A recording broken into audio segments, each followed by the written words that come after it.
Hi, everyone. Welcome to FinFactor. I'm your host, Blaine Bertsch, co-founder and CEO at Dry Run Cash Flow Forecasting Software. And I'm really excited to have joining me today, Jonathon Angell from Angell Investments. Now, Jonathon is a trusted business advisor with years of experience spanning venture capital, mergers and acquisitions, and private equity, all the way through to fundraising. And actually, today, we're going to focus on that fundraising and financing part of his world. Thanks for joining me, Jonathon. Blaine, wonderful to be here.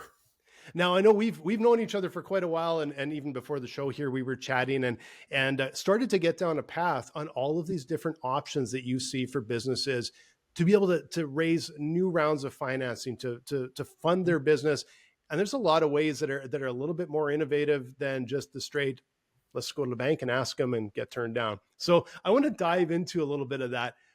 What are some of these options? Let's dive right in and see what it is. Absolutely. So you talked a little bit about the debt side, which can be problematic. You know, a bank is always going to want 3-4 years of operations. Generally, they're going to want to see an audited series of financial statements, income statement, balance sheet, statement of cash flows, with an independent assessment that, this was correctly done. As you said, there are other ways to go. Operationally, what I like are things that don't even impact the cap table if you can get them. Can you basically get prepaid for some services? So a lot of times companies, when you're going to work with somebody, you come up with a discount or some way that essentially they'll prepay you for it. Now, you do want to watch out for that. If you're basically taking 5 years of services, you have a cost of goods sold on that, and it puts you in a tough spot in the future. But sometimes it can really be what gets you over the hump for your cash flow needs. Some of the other things also, there are ways that you can go and, whether it's going to be a factor potentially, which can be kind of expensive because a lot of times you're looking at like a 1.5% per month, which when you do the 12th power ends up being like 20% plus. Yep. Sometimes that can work for you. But what I would say, there's also places you can go to that a lot of CFOs may not know about. And that's either accredited investors. Those are people in the US that have over $1 million of disposable, I guess you could say, assets outside of their house and car and those sorts of things. Or you could go to private equity if you're big enough. Now, technically, a lot of times you wouldn't even really go there unless you probably have, I think now it's probably around $10 million in revenue. So a small business owner, really, that's not accessible to them. But there are family offices and there are other ways that you can go about doing it. So what I would say is for CFOs looking to kind of find a way to bridge their financing, there's a lot of ways to do it. And I'm in Silicon Valley, in the greater Silicon Valley. So a lot of the companies I deal with are technology. So, when you and I worked together in the past, we saw that, venture capital and accredited investors were a piece of that strategy. So now I want to unpack a few of those with a little bit of detail because I know there's CFOs out there. I'm just throwing them out. Yeah. It's great to get a bit of that overview. And then I know there's a lot of CFOs that are like suddenly land in a new position and they're like, yeah, I came from over here. This is new to me. Let's start to unpack a little bit of these sort of one at a time. And I think the way we'll maybe order them is, what do you see as, first of all, let's start with the non-dilutive and we'll work our way down to dilutive and also on which is maybe the most generally sometimes accessible down to maybe the ones that are a bit trickier to get. That's a good point. The easiest ones to get in general are going to be something where it doesn't really depend upon your balance sheet to get them. So factoring would be a great example, or asset-based loans, where you're taking a series of future cash flows and you're getting a chunk of cash today. A lot of that is going to be based on the contract. It's going to be based on the financial strength of your counterparty. So clearly, if you're dealing with like the US federal government, that's going to be quite strong. So you can probably get around a 90% advance rate. Well, that's pretty good, right? So if somebody can basically take a year's worth and bring it to today, a lot of times that may be worthwhile. However, you pay for that flexibility, and that's just the way that it goes. again, depending on the size of the company, you can get kind of creative. So I've seen founders that kind of put up their personal assets because the difference between the company and their assets tends to be nebulous at best. Let's just put it there.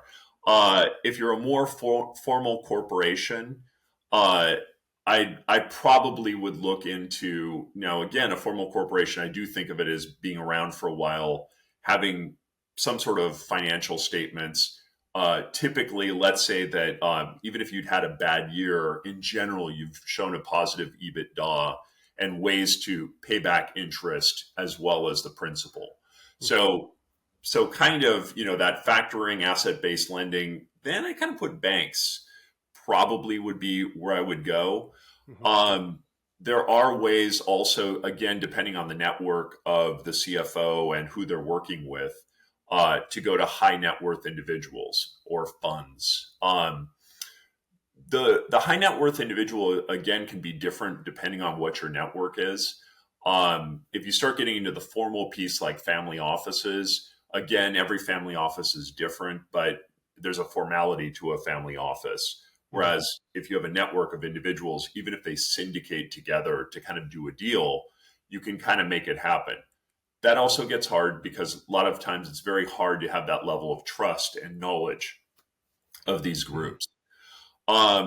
Again, now I'm going to start moving more into the pure equity kind of plays to it. So again, the family offices, private equity. In general, private equity has been very focused on the equity portion. But when interest rates were very high, suddenly you were seeing a lot of family offices starting to do deals that were mezzanine debt kind of thrown in there as well. Okay. So I tend to like debt, not trying to bring up an ex-president of the US or anything, but the reason is it doesn't mess with the cap table. Now, if you go to the pure kind of common shares or preferred share structure, that can go all the way to venture capital. So again, the problem with this is 99% of companies will not be able to fit through that filter. Venture capital is looking for a 35% IRR in general. That's what they have to kind of have planned. So think about that, right? You're paying a 35% essentially tax on that money per year. So it is the most expensive thing you can get. So it's high risk, but it has to be super high reward for the people putting in the money. When I look at one of the things I also do is I look at the limited partners that put money into all these funds just to kind of understand the ecosystem. And those limited partners, as they're making these, giving the money to the venture capital and the other funds, they have to also be looking at a really high rate of return. So there's kind of, risk return is what we see in the finance side. So I don't know if that helps a little bit understand the complexities there. Yeah, it does. And there's, like you said, there's strings tied to all of it, right? Like some of them are just Everything.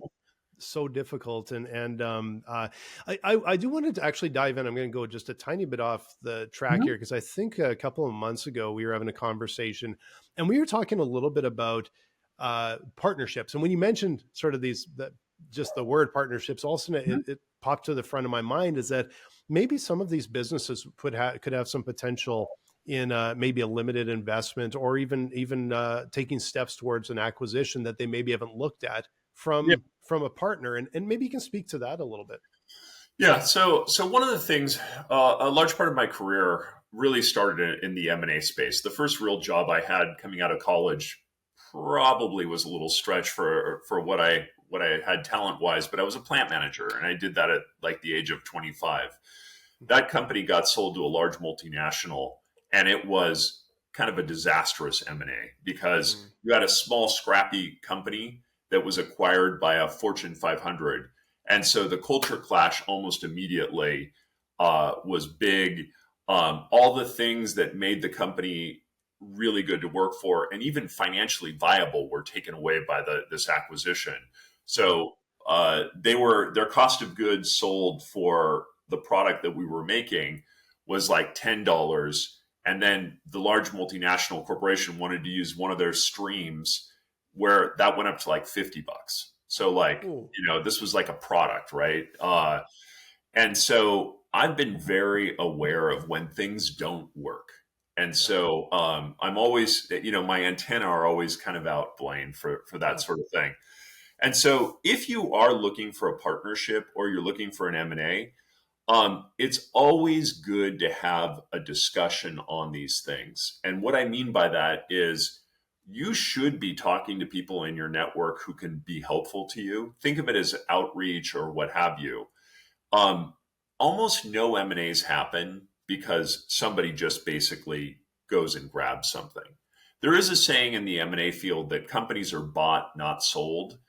And that's true to a certain extent, I would say. And what that means kind of for people is that, you've got to go find a company that has the desire for you. You can't kind of force yourself or shoehorn yourself into that desire. Yeah.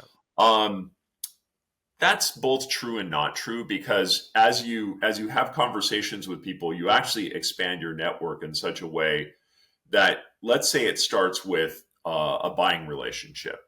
Mhm. And so now you have a big customer. Well, that big customer starts to maybe demand some special systems. They want some integration with their special software. So suddenly, yes, you have all these customers, but maybe this one person is a third of all your revenue. And they require special processes.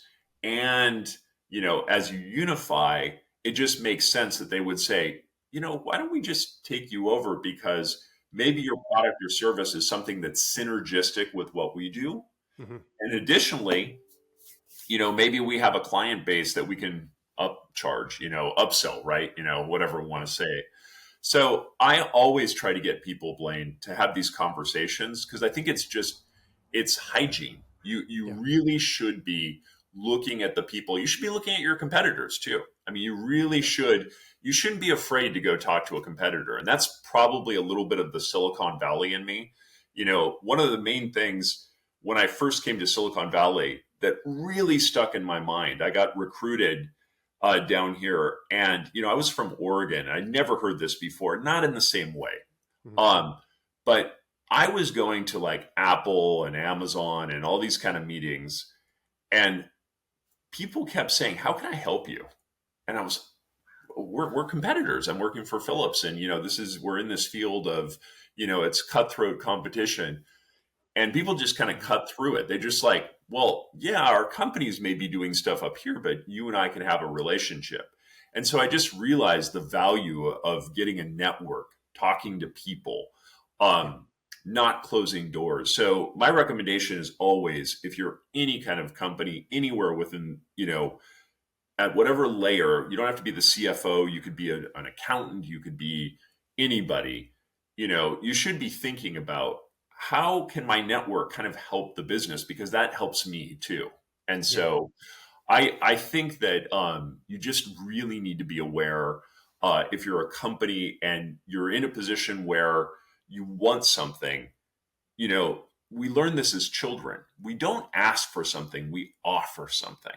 Because when we offer something, then the theory of reciprocity says you want to give me something. And so I really think that if you're a company and you think that in the future, you might be running into problems, or that's not even running into problems, you should be out looking for great clients that could turn into a deeper, more involved relationship that could do this in the end. So, a lot of people look at an M&A and they go, wow, $3 billion happened for this.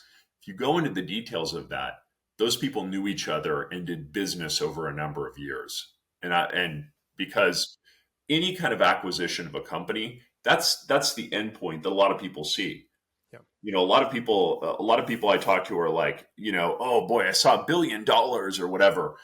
And they never look at the details, right? Because a lot of that is earnout. So you have to hit the metrics that you promised to that person. You have to integrate in the way that you said you would. So all of this, there's no one and done, right? If you're a founder of a company or a CFO, you're lucky enough, your company worked hard. Now you're going to be integrated into a private equity fund, maybe joining 5 other similar type of companies. It's going to be really necessary for you to understand that value creation process doesn't happen here. You have to be thinking about that throughout. And I could also plug Dry Run, because I think that it's a great tool for people that really want to look at those sort of aspects in a monetary fashion throughout. So. Well, thank you for the plug, Jonathan. I will always take those. This is it's amazing how often this conversation comes back, especially amongst entrepreneurs, is that people do business with people, and that has not changed. All of these things, Never will. Like you said, it's like, okay, here's some of the options. Like, yeah, those are the options on paper, but getting these deals done, so much of it comes down to those relationships, and also just being able to identify, hey, this is the real true benefit to you guys, and this is the benefit to us, and that's why it makes sense. And it makes sense, like you said, it's like there's a lot of complicating things. You're joining potentially these 2 communities together of like the purchaser and the purchasee or whatever, and comes back down to people. And what do you see? First of all, a couple of things of what were some of the dangers or problems you've seen in the past when that sort of bypass or the people side didn't work, and how can what steps can people take to improve their odds of some sort of relationship working like that? It's a great point. I'm a couple that really hit me are just culture. You're going to have a company which is hard driving, really into maximizing the bottom line, or whatever that culture could be. It could be we're going to be out skiing every Friday, or we're going to be doing something that just, it's like the unifying vision. Yep. And company B is 180 degrees from that vision. And so some middle person, kind of without really introducing the teams together, without understanding how those people operate, just kind of stuck them together because on paper it looked good. And so I think that's just a laziness, to be honest. Anytime I've done either sell side or buy side M&A, I talk to at least 100 people. And because I think I have great effing ideas all day long, Blaine. And then I talk to my wife and she says, that's not such a great idea. Or I talk to somebody like you who's pretty smart. You go, Jonathan, that's pretty stupid. So you need a big group to basically, and don't just trust yourself. I mean, even if you're the CEO of the company, try to get some other viewpoints outside of maybe the broker who you're working with, or if you're doing it yourself, which a lot of CEOs have good networks and probably could do it. But my recommendation is get more people involved, because the other thing also is the biggest failure is people don't really know why they're joining, or what are the objectives of it. So one of the things I always try to do is set up a scorecard, man. Come on, we're accountants. We love scorecards. We grow up in the morning. We want a scorecard. Hey, I just took a shower. That was a 9.5. That was pretty good. Good hot water. We're looking at all the different things. So why would we not do that if we're going to spend millions of dollars on an acquisition? Mm-hmm. So set up that scorecard, and say, what are your objectives in this? What is going to matter to you? Why are you doing it? Because guess what? At the end, you should be looking at it, because there'll be all these changes. Everybody's going to be like, oh, we went all over the board and then we ended up over here. Fine. You went all over the board. This was our objective. This is the time we spent. Did we win or not? I mean, I know it sounds a little competitive, but you need to have that. So again, people don't know what they're looking for. They don't really, I think, dig deep enough. They're looking very transactionally. So I'm going to turn into my auditor. I'm going to look at your financial statements. I'm going to take a walk around your property. Woo, looks like a good deal to me. One of the things we talked about, hidden liabilities. It takes you a while looking at a different company to understand where those things are hiding out. Yeah. I think you and I had a conversation about somebody acquiring a company and suddenly nobody had taken vacation for 3 years. Oops. Yeah. That's a great example, but it's just the beginning of it. I mean, I've seen everything from environmental liability, which if it hits you in the US will just devastate you. You're done. Mhm. Because let's say there's a landfill and it's going to cost $1 billion to clean it up. There's tons of people, but all those companies have gone away, but they find your barrel. One barrel for this whole property. Who pays for it? You. Yeah. So it's Yeah.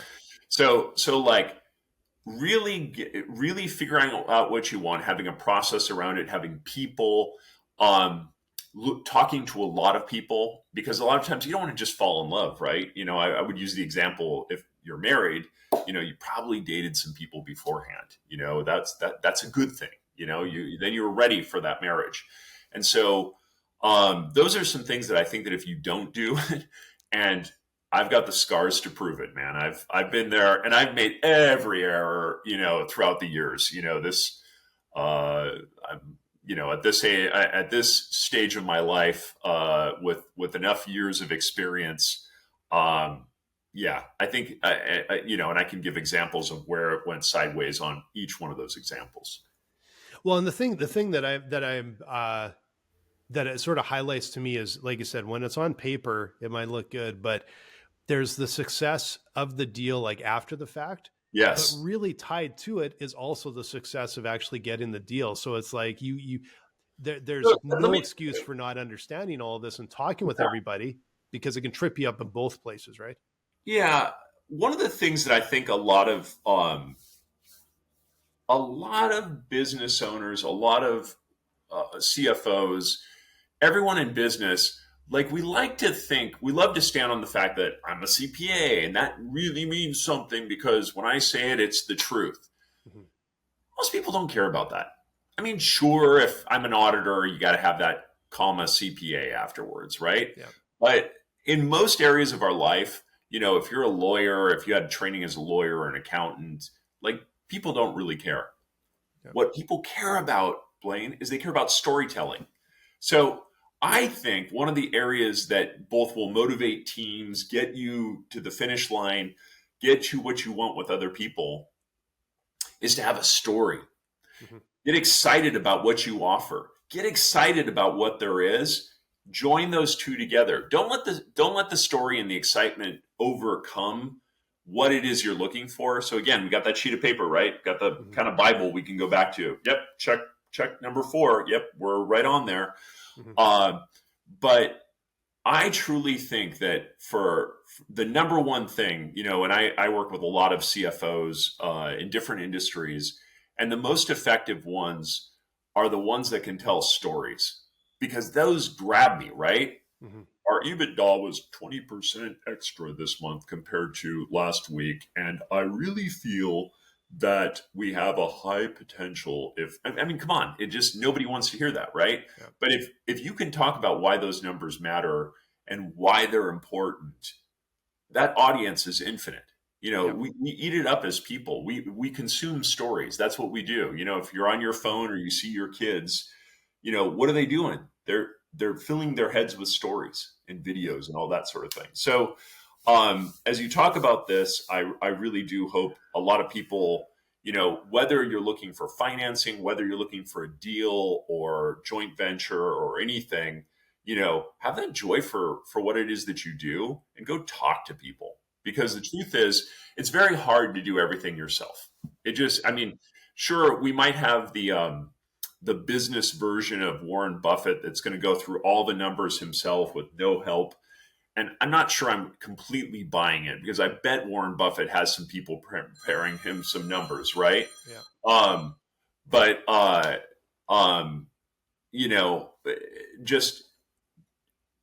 I really think that the story, the preparation for a lot of this too, and not preparation of like knowing every number, know 4 numbers, really. I mean, I almost would want a lot of people to like step back. Don't inundate people with detail, because I don't know how you are, but there used to be the saying, are you a lumper or a splitter? I'm a lumper. Yes, I can handle like 4 or 5 categories. Once you start getting into 20, I'm just like, okay, which one are we on again, kind of thing. Yeah. So, as we're looking at this and we're looking at success in M&A or fundraising, have your story and just you don't have to have a 30-page presentation. So typically the process for fundraising, M&A, all these sorts of things are you're going to have a circle of people you already know. That's fine. Then you're going to have a slightly larger circle of people that you easily can get to because they're one degree connection, whether it's LinkedIn or whatever. You haven't talked to them for a while, but you had their card from years ago, right? They're kind of within that gray zone. But for any time that you really want to do a business deal, you got to go to people you don't know. And that can be a little bit hard for people. I know some great CFOs that it's just hard for them to pick up the phone and talk. They don't think it's part of their job, right? That's like the salespeople. They do that. A lot of this really is the CFO is the salesperson. It's and I keep coming back to network. So for me, I learned it as the ABCs: accountants, bankers, counsel, right? Lawyers. Mm-hmm. And when I look at accountants, I used to think of them really as auditors and then Big Four and then all the other things. But now with data, some of that's kind of like I'm almost putting into it like an accounting kind of box, right? The banker side, I think, is terrifically important. I don't understand why more people and bankers I kind of think of as the financing side of the house, but if you're a company, you really should have a banker. And I mean somebody you can just pick up the phone. Mm-hmm. And I know people that are, let's say they're at Bank of America or Wells Fargo or whatever, and they don't even know who within that institution really is going to go to bat for them if they need something. Because you really should be having regular conversations with these people. Why? Whatever that institution is going to have policies which are changing that could adversely impact you. Let's say you have a line of credit, right? Mm-hmm. The bank during COVID, it got pretty big for a lot of people. And then as it went up to like 5.5%, the rates, which are starting to come down finally, a lot of banks, their policies changed that could have adversely impacted the business that these companies are doing. Again, that banker side, I also include whether, you have the possibility of financing from high net worth individuals, private equity, family offices, all the things we discussed. And then lawyers are terrifically important. And a lot of times people think of it as like, oh, well, I'll have a lawyer draw up a contract. Well, that nowadays is less important. Why? Because we have repositories, kind of standard contracts that people can go into. But you are, for a lot of the things that you might do, around joint ventures, acquisitions, divestitures, any of those sorts of things, you really want to have a lawyer that knows what it is that they're doing. Somebody who basically, is that one phone call that you kind of go, hey, Sheila or Joe, this is what I need. Mm-hmm. Yeah, I got you. I understand that. Hopefully if you've worked together in the past, it just is a very quick thing. And it's terrifically important because I've also seen problems, whether it's with, the equity side. When I was an auditor in Silicon Valley, I really would spend most of my time around equity. A lot of younger, accountants, what they go into is they're like, well, let's see the receivables, SOP 72 in the old days was what's your revenue recognition, that whole thing. You could play certain games there, certainly if you have long-term contracts and those sort of things. Mm-hmm. But I always cared about the cap table. And the reason is that's literally the cornerstone of wealth for the founders of the company. And so, if you screw up there, it's a massive screw up. I mean, you screw up $50 or $100 on, your revenue recognition, kind of washes, right? Okay, we took it last year, but it really was this year. And, a year later, it kind of all balances out, right?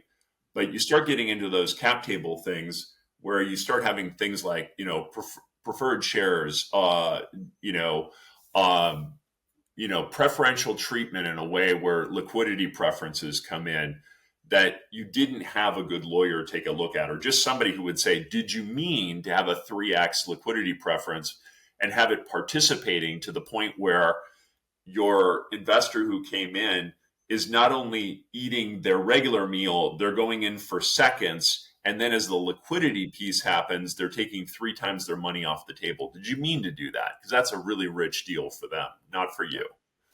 Yeah. And So, then that comes down to who you're, like you said, having the person that's right for you. And like I've, in my experience, like I've left a business bank, went to another one because I wanted a banker. I wanted a person.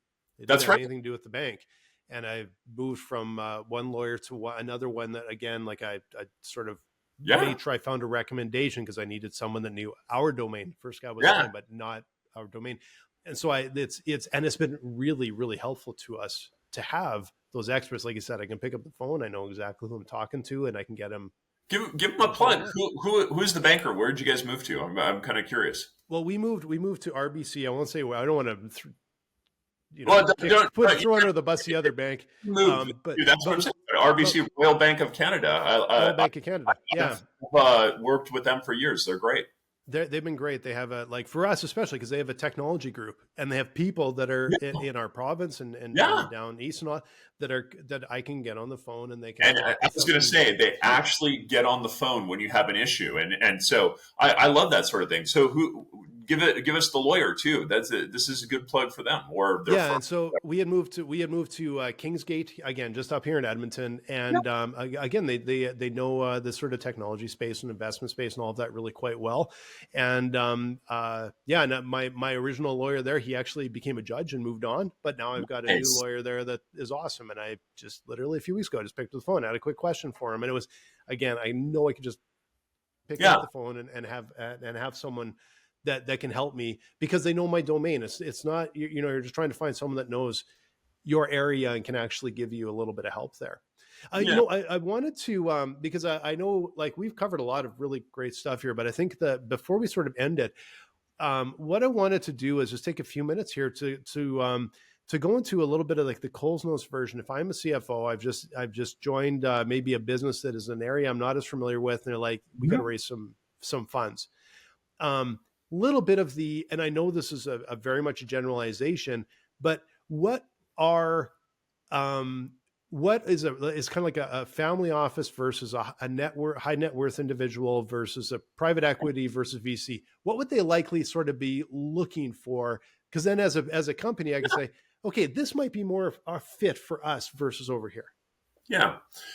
So assuming that we're getting out of the debt side of the balance sheet, right? And remember, there are funds you might go to funds, and they're fully funds that could help you out. But let's say you're looking for equity.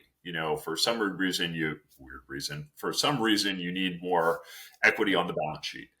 The easiest is always going to be, and again, it's kind of a numbers thing here too. So private equity is something where it's big numbers, and typically you have to look at control issues. So let's say you're a $10 million company, $2 million EBITDA. You're in an industry where it's a 5x multiple to EBITDA. So I'm just keeping easy math. 10 million. You could probably begin looking at certain very specific private equity, but a lot of times they're looking for higher numbers. So the threshold to get into, on the radar of private equity can be fairly high. Number two is, what is your desire? Private equity, generally what they want is they want a majority stake, but the owner still kind of stays, the owner and team stay on. So it can be, it's really good for people that are kind of thinking about leaving the business within a certain timeline.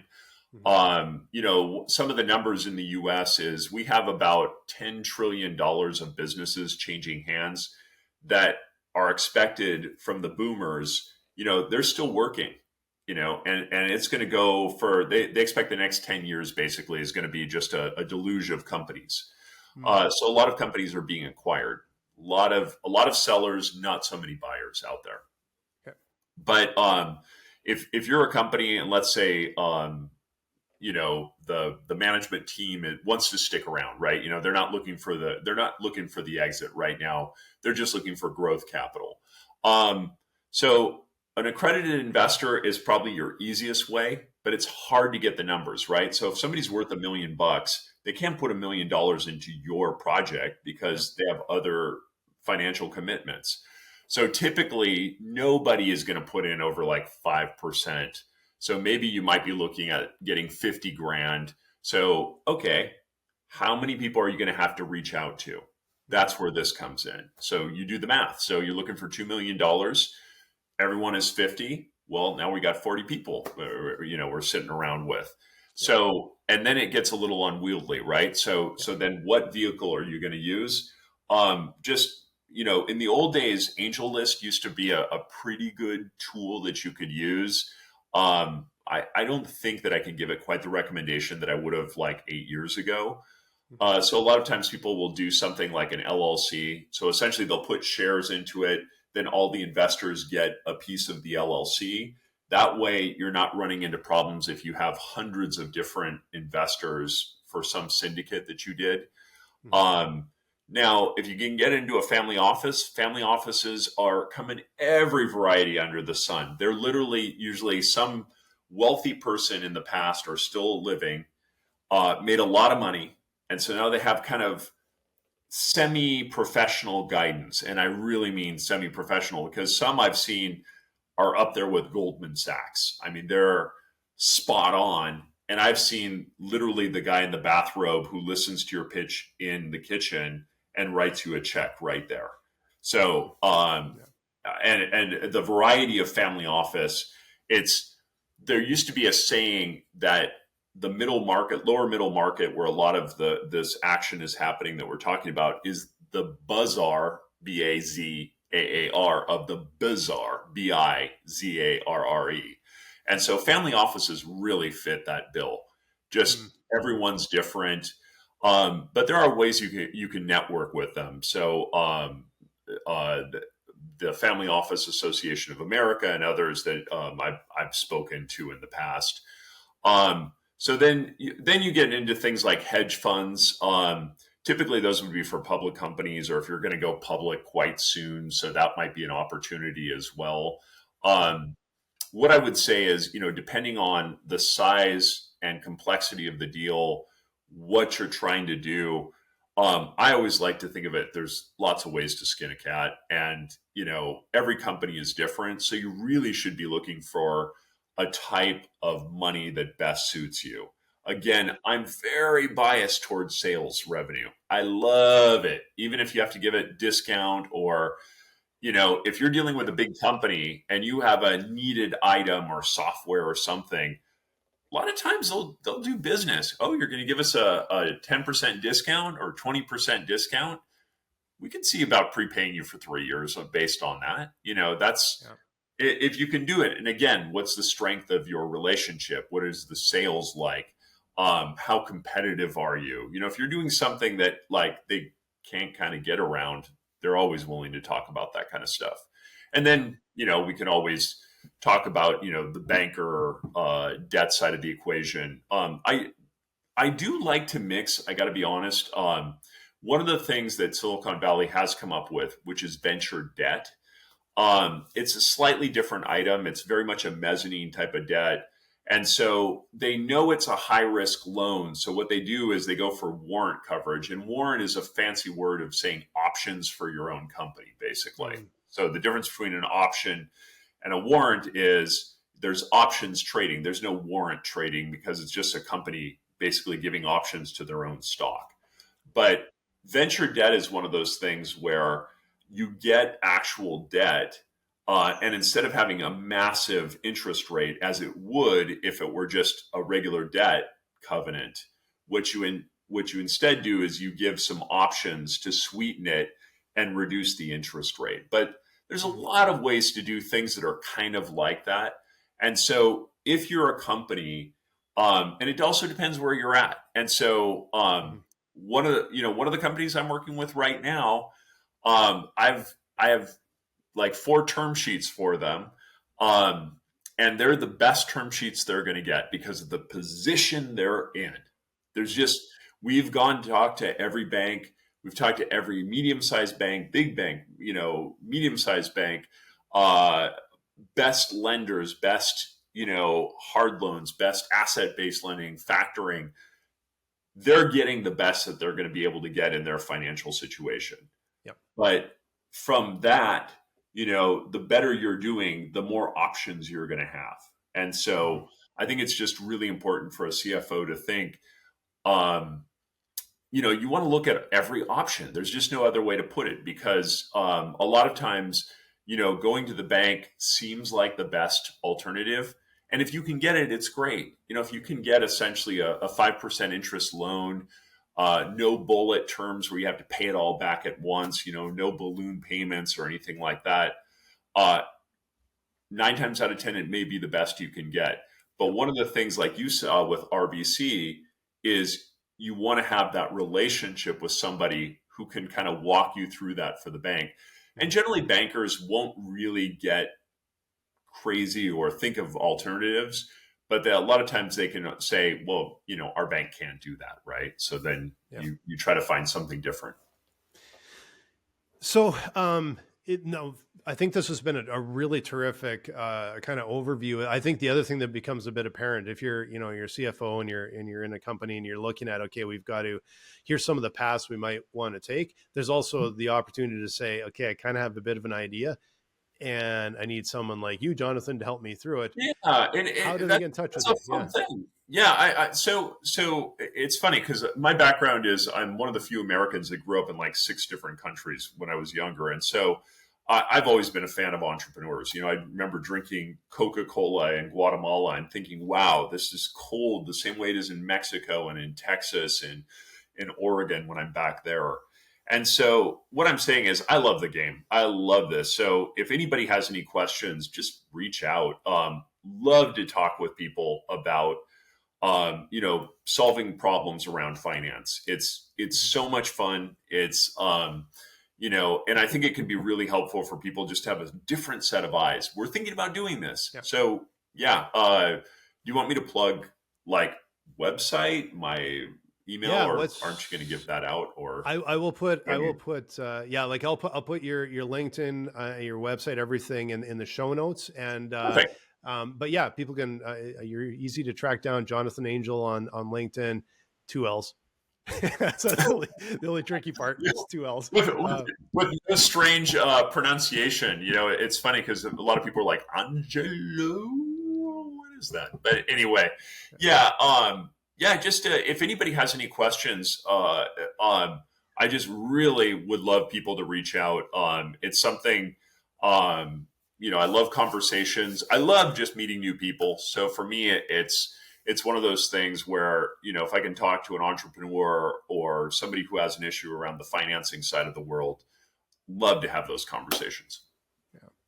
I appreciate your time, Jonathan. This was a really terrific conversation. And I just want to mention to all of you out there, again, if you're doing cash flow and spreadsheets and they're pretty complicated, especially when you have multiple people, multiple entities, all of that kind of stuff, you're mid-market, maybe on an ERP, come and talk with us at dryrun.com. We would love to help you out. Thanks again, Jonathan. Appreciate it. Well, thank you, Blaine. And thanks for having a great product that a lot of my customers have actually said how much they appreciate. So appreciate the time to talk with you.